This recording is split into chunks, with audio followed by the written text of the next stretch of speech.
यहाँ ड्रामा नहीं, डिलीवरी होनी चाहिए। शीतकालीन सत्र शुरू होने से पहले प्रधानमंत्री नरेंद्र मोदी ने विपक्ष को सीधे संदेश देते हुए तीखा हमला बोला है। संसद का शीतकालीन सत्र शुरू होने से पहले पीएम मोदी ने मीडिया से बातचीत में कहा कि यह सत्र देश के विकास नीतियों और जनता की उम्मीदों पर आधारित होना चाहिए, न कि हंगामे और राजनीतिक नाटकों पर।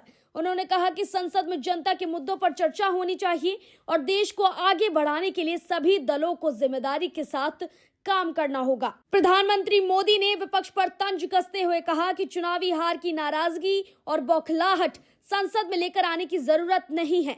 उन्होंने कहा कि लोकतंत्र बहस और संवाद से चलता है, न कि हंगामे और अवरोध से।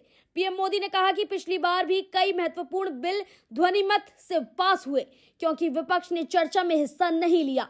उन्होंने इसे लोकतंत्र के लिए दुर्भाग्यपूर्ण बताया और उम्मीद जताई कि इस बार स्थिति बेहतर होगी।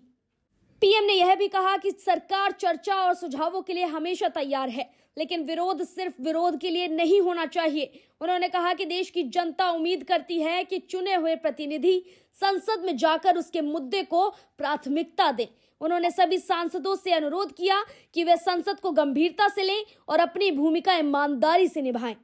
विपक्ष की लगातार आलोचनाओं और नाराजगी को लेकर पीएम मोदी ने यह भी कहा कि सरकार के काम का मूल्यांकन जनता करती है और जनता ने यह कई बार स्पष्ट कर दिया है कि उसे विकास, स्थिरता और प्रगति चाहिए। उन्होंने कहा कि उनकी सरकार का लक्ष्य भारत को वैश्विक स्तर पर और मजबूत बनाना है और इसके लिए संसद में सकारात्मक योगदान की आवश्यकता है।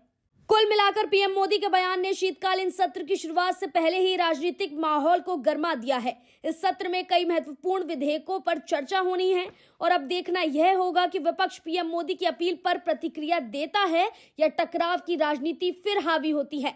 फिलहाल के लिए इतना ही। वीडियो को लाइक और शेयर करें और ऐसी ही खबरों के लिए चैनल को सब्सक्राइब कर लें।